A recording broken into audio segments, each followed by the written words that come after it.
Hey there, podcasting badasses. It's your host, Sober Steve, here with Stephanie Lynn. Hey there, Stephanie. Hi, Steve. So excited to be here. Thank you for having me. Yes, I am excited because I follow your podcast, the Highly Sensitive Club. And so been following it and have a little idea of some ideas of things we could talk about today. But why don't you introduce your show and what it's about and why you do it for my listeners? Absolutely. I am so excited to talk about it because I love doing the podcast. I wanted to do it for a long time, and every week I feel like it just gets better and better. So, my podcast is called The Highly Sensitive Club, and it is for highly sensitive people, which is a trait that about 20% of the population has that makes our minds and our bodies more sensitive than the average person.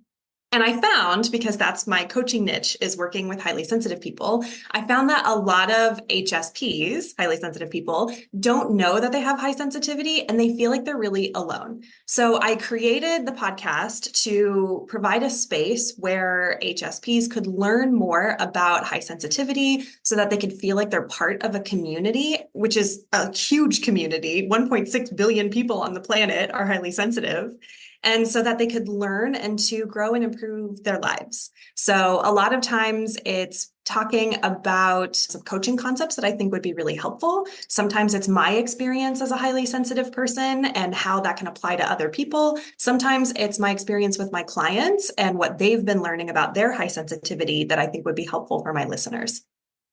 That is excellent. I love that. And I definitely can relate to being a highly sensitive person. I know that one of the things when I was like following you or hearing is people always call me like dramatic or sensitive all the time. And I was like, okay, well, it adds up because 1 in 5 is a huge amount of the population that I can imagine a lot of people are highly sensitive and might not know that's the term for it or that they, it's a thing that they can listen to or learn about. So with that, right now, how do people find your show? Right now, it is mostly referrals and word of mouth. It's just all of the people that are in my immediate network or people who know someone who might be highly sensitive who let me gush and get so excited about it. And I'm like, listen to this episode. This is going to be so helpful for you. All right. And where would you like it to be or grow? Oh my gosh. It's very appropriate, I think, that a lot of highly sensitive podcasts don't last very long because it is a big energy expenditure to create podcasts, especially weekly, or to do it consistently and regularly. And a lot of them do have pod fade, as I heard Mhm. in one of your first episodes. Yeah. So I would love to be one of the like top 3 or 5 highly sensitive podcasts that are actually active right now. Like when someone looks up high sensitivity and they want to learn more about it, I would love for my name to pop up in one of the top 3. Excellent. Well, I definitely can see you being close because playing around a little bit, depending on what you're searching, you do show up in that top 8 to 10 block that shows up where it shows up right away without you having to scroll. That's kind of where you want to be because at that point, it ends up becoming a battle of the cover art. And so Mm-hmm. there are extra ways from where you are right now that we can grow because I think that in terms of the choose your own adventure of where we could be talking about today, we could be talking about organic discoverability, which is stuff that you will happen whether you're working it or not. That if we get the organic discoverability set up and built into the structure of your podcast, that even if you take a week off from social media to do something else, that people will still be able to find your podcast because you have it built into the hardwire of what your podcast is versus doing more strategic and effort based discoverability of the things that you would consider like doing social media or even like being guests on other podcasts. These are all great ways to grow your podcast and should be part of your plan as we go. But I think to start today, would talking about the organic discoverability sound good for you? I think that would be perfect. And when you said that people could just like find it organically and in their sleep, I thought, oh, that's beautiful. That's what I want. That would be amazing. Yeah, because it's huge to have both of them, and people will spin their wheels and spend their lives getting so obsessed with social media. And the number one thing that I had took a long time for me to realize is that my followers and my listeners are sometimes the same, but a lot of times they're different. That I can get 1,000 people following me on social media, but I know for a fact that not all of them are listening to the podcast. Most of them aren't. They just like my content about it but it's hard to get people to always transfer over. So I love the idea, and I've learned a lot of very effective ways of making sure that from the get-go, people can find it. So number one thing for search engine optimization is in the title of your podcast. And you have a very great base with the highly sensitive club, I find, because you have highly sensitive in the title. So you have right away what it is. And then you have like the club, which kind of gives that idea that like you're not alone, that we're in this together, that they're joining something by being able to listen to it, that they're kind of getting access. So I love that. The problem that I found with that when searching other iterations or versions is that it seems like if you add the word people or person, you drop out from that top 12 that you show up in. If you just search highly sensitive, you show up in that perfect niche that you're looking to be in. But if you add words, it's when you fall off. So I don't know if you've noticed that or played around with what you search, but putting it around as someone who I know listens to podcasts, if you were to be searching for a podcast about high sensitivity, what are other words that you would search in your search bar besides highly sensitive? There are probably two variations, and I'm so glad you brought that up because I find when I do my search that the tends to like offset search engines. Like if I don't put a the in, then it's like, no, we can't find you. So this is a good point. And you're right about the highly sensitive person. So I would say the other two variations are either highly sensitive person or high sensitivity. So, and what I love about the idea and concept of a title extension, which is something that I have on my podcast, Podcasting Badass, as well as Gay A as well. When I talk about my shows, I'll just call them Podcasting Badass or I call them Gay A, and that's what my listeners call them as well. But if you look at the writing on either of those shows in the podcasting players, there's an extension afterwards of what it actually is in the title. All those words I put into my podcast title, not because that's the name of the podcast in terms of how I talk about it, but those are other words that people are going to be putting into their search bar to find my podcast.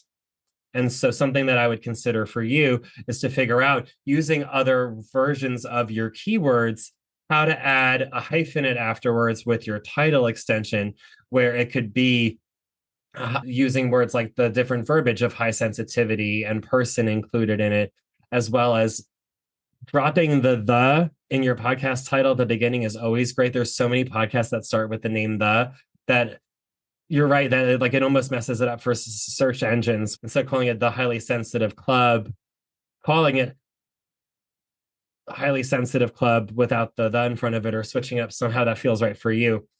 But definitely think of like if it's called highly sensitive club, the podcast for high sensitivity people or persons with high sensitivity, but include the different way that you can say it so that whether someone's searching for highly sensitive or whether they're searching for high sensitivity, whether they're searching for people or person, no matter what, you're going to have in your title the words that they are searching for. So you're going to show up higher in the search bar.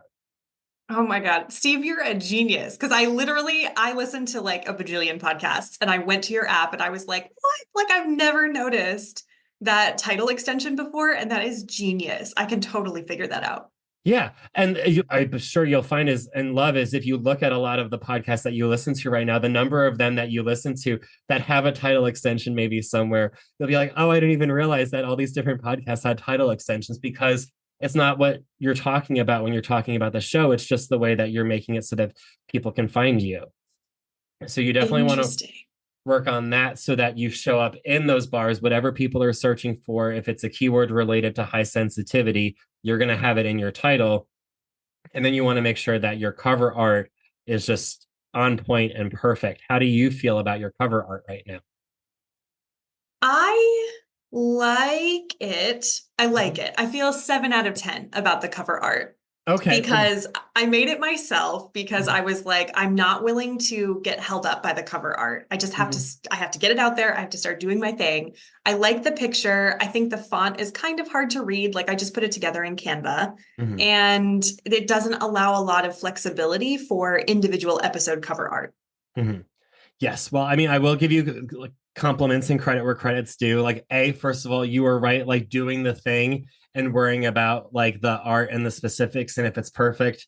that's the way to do it, because you've already done more episodes with your podcast now than more than half of the podcasters who start podcasts. So you're a podcasting badass already, whether you're getting the downloads that you want yet or not. But ways that we can improve that so that when people search and they show up with all the art, what you want to make sure is like when you look at all those different arts, that there's something about your box that is pops out and makes you want to click your box. Because once you like are searching for highly sensitive people and you search and you see the top 10 that pop up, you're going to click on the one that like draws your eye. And if it sounds good, you'll hit play. If you love it, great. If you don't love it, it's very rare that you'll go back and scroll down and down and down. You're just at that point going to be like, all right, I'm going to find something else instead of high sensitivity to begin with.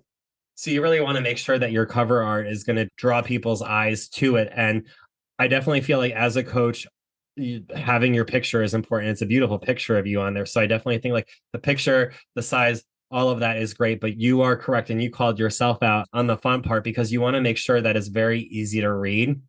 One thing I noticed is that your background image, it transitions. It's not a solid block of color. And I love for cover art, I find it's a lot more eye-catching when you have a solid background color, especially if it's something like white or black, or if it's something that is your favorite color, then working your favorite color into it if it's going to be part of your brand. But having a simple background makes it so that when you then use fonts, that they pop and they can be bold and bright and stick out on the art that you're using. So I think that having the ability to have the name like the Highly Sensitive Club be like big and bold, so like highly sensitive, you can see from those little podcast squares, when you're looking at your phone 6 feet from your, I don't know how many feet are, but like 3 or 4 feet from your face, you want to make sure that if you're a little squiggly with your name, you want to make sure that instead of it being a squiggly, which is a beautiful cursive, but who's going to be able to read cursive from that far away with the 10-point font from that far in the screen, you want to make it like bold and very easy to read. And your title needs to be, I would say, at least a third of your screen, like if not more in terms of the size and space it's coming up, because that's what, if people are searching for high sensitivity, they're going to click on when they see high sensitivity or highly sensitive. And then like if it's between two ones with a very big font where it's very clear, they'll pick the pretty girl. But you want to make sure that they see that high sensitivity, that the thing that they're searching for, that they see right away, and it pops in your art so that you can see it nice and bright and bold. Well, thank you for the compliments, first of all, because I'm very receptive to compliments. Yes. And that makes a lot of sense. And I feel like you kind of gave me permission to do it because I'm seeing this. Like a lot of the people that I have just have a plain solid background. And I tried it and I was like, I don't like it. It looks too fake. I had all the head drama about it. Mm-hmm. But I do have a favorite color, which is the color in the font of the Highly Sensitive Club. Mm-hmm. And I wanted something that was a little bit more dynamic. But if I tried something and it didn't work, and it turns out that it's more eye-catching and it's easier for my audience to find it because there's less visual stimulation, which mm-hmm. is a hallmark of high sensitivity. Yes. Yeah. Highly sensitive people, I'm sure, will really appreciate having like a very simple, here's the title, here's the pretty girl, here's her name, I'm ready to go. Like I'll click that and then, sign me up, follow, subscribe. I'm a new listener. But it starts with being able to have and you're not alone. When I look at all those different highly sensitive podcasts that show up, like there was only one that I was like, I would click that one, and it was because it was simple and bold and like had highly sensitive right in the middle. And it was like very clear. Other than that, though, like most of them had the same sort of vibe that yours had, where that's what we're drawn to. That's what my podcast was at first. At first, I thought with Gay A being that it was like, part of it was queerness, like having a rainbow background would be great. But like the issue with a rainbow background is it's really hard to put any color on top of it because it's going to blend with some part of that picture. So like at the end, cute idea, like great concept when I made my cover art, but you have to kind of shift because the way that we search and select podcasts is almost closer to the way that we pick out Netflix TV shows today than it is the way that we would search for a library book or a radio show on the Google. So you really have to kind of be considering it like almost like that's what you're looking for.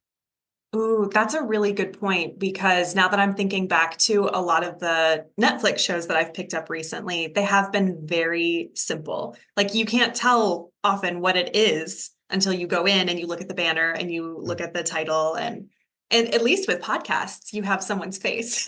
Yeah. So you have a little bit more of a benefit. But Mhm. that's a great point. I feel like I got a couple bonus tips in addition, just like some ideas and some things to kind of keep in my back pocket. But I feel like these are steps are a good place to start. And I think, well, I'll report back to you. I'll let you All right. know how Report my back at organic traffic has gone. excellent. Sounds good. Well, thank you so much then, Stephanie. And how can people find your podcast and where can they find it? It's on Spotify, Apple Podcasts, all of the skimmers. Like my podcasting app is Overcast, so I know it grabs it a few hours later. It's on Audible, it's on YouTube. You can find it on all of the major outlets. Everywhere you listen to Podcasting Badass, you can find the Highly Sensitive Club, and I will link over to a couple of the places you can find it in the show notes as well for people. Awesome. All right. Well, thank you so much, Stephanie. Thank you, Steve. This was awesome. I can't wait to report back and let you know how it goes.